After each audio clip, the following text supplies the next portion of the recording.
Assalamualaikum warahmatullahi wabarakatuh. Anak-anakku kelas 6, kita lanjutkan materi muatan pelajaran PPKN, globalisasi dan cinta tanah air. Ya, untuk pertemuan kali ini kita akan membahas mengenai sikap positif terhadap keberagaman kegiatan ekonomi. Maksudnya apa? Yang dimaksud dengan keberagaman di sini adalah bermacam-macam.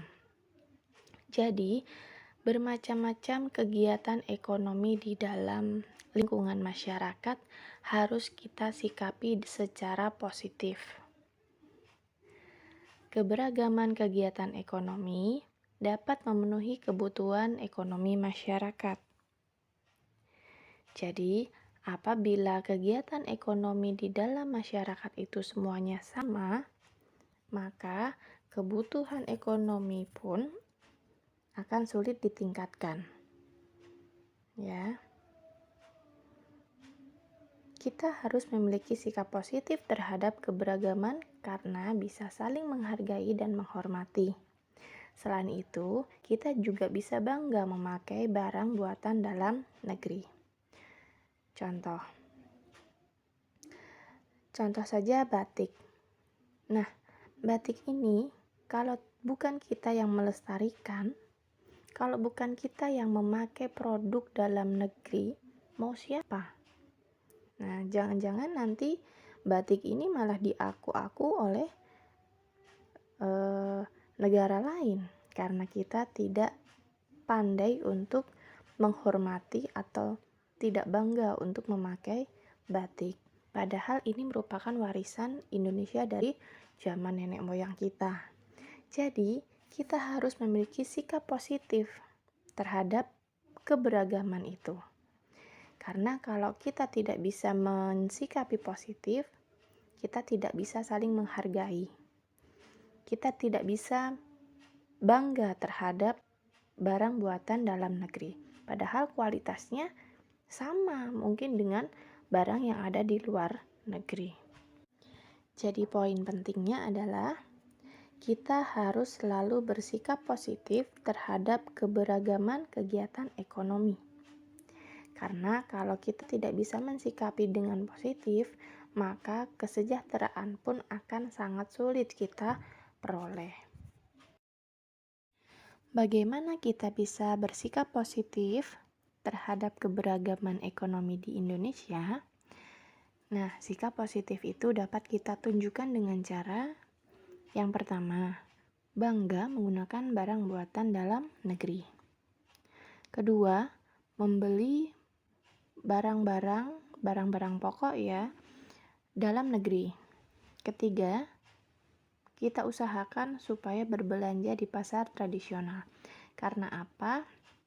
Semakin banyaknya pasar-pasar modern sehingga pasar tradisional semakin kesini semakin tergeser. Padahal dari segi kualitas itu sebenarnya sama. Hanya yang membedakan adalah pajaknya sehingga terkesan di mall atau pasar modern barang-barangnya jauh lebih bagus. Padahal dari segi kualitas itu sama saja. Jadi jangan sampai pasar tradisional itu punah hanya karena pasar-pasar modern yang sekarang ini marak dibangun oleh pemerintah seperti itu. Itu salah satu sikap positif yang kita bisa tunjukkan. Nah, di sini menggunakan barang dalam negeri sebenarnya dapat membantu perekonomian masyarakat Indonesia sendiri, sehingga mendorong pelaksanaan pembangunan nasional secara cepat. Karena mau tidak mau, uang yang kita bayarkan kepada pengrajin atau produk-produk dalam negeri itu akan kembali ke negeri ini sendiri. Jadi uang kita hanya berputar di dalam negeri. Beda ketika kalian membeli barang dari luar negeri. Berarti kan ada pajak yang harus kita bayarkan sehingga mereka yang lebih diuntungkan dibandingkan negara kita sendiri. Materi yang kedua yaitu menceritakan pengalaman cinta barang buatan Indonesia. Maksudnya, kita harus dengan antusias dengan pengalaman kita mengenai barang-barang buatan Indonesia. Sebagai warga negara Indonesia, kita harusnya bangga menggunakan produk-produk dalam negeri. Karena penggunaan barang buatan Indonesia dapat mendukung pembangunan nasional. Karena ikut mensejahterakan para produsen dan pegawainya. Kalau kalian membeli barang dalam negeri, kita secara tidak langsung sudah mensejahterakan produsen atau yang memproduksi barang tersebut dan pegawainya supaya hidup dengan sejahtera. Kalau kita membeli barang luar negeri, kita mensejahterakan orang-orang yang di luar negeri tadi. Nah, jadi silakan kita berusaha selalu menggunakan barang buatan Indonesia. Karena selain mempererat persatuan dan kesatuan bangsa Indonesia, para produsen pun akan merasa sangat dihargai karya-karyanya.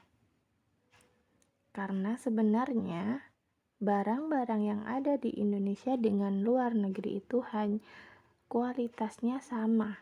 Hanya saja yang membedakan kita terlalu penasaran dengan barang-barang yang ada di luar negeri, padahal harganya jauh lebih mahal. Kita dikenakan pajak sehingga barangnya menjadi mahal.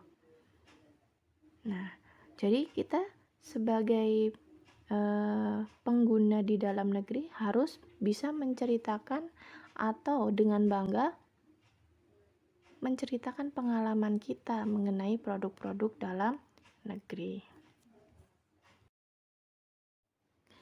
Nah, Ustadzah kira mengenai dua materi ini sangat-sangat mudah ya. Yang pasti selalu mengulang materi yang sudah ada pada PowerPoint. Jadi, selain kalian belajar dari PowerPoint, kalian juga harus selalu membaca buku-buku pena supaya bisa lebih paham. Untuk itu, nanti silahkan kalian kerjakan buku pena halaman 84 nomor 1 sampai 5 muatan PPKN di buku tugasmu. Dikumpulkan hari Sabtu besok ya. Oke. Mudah-mudahan apa yang Ustadzah jelaskan ini sedikit menambah wawasan kalian. Jadi, mulai hari ini bisa lebih mencintai produk-produk dalam negeri. Itu saja, semoga bermanfaat. Ustadzah akhiri. Wassalamualaikum warahmatullahi wabarakatuh.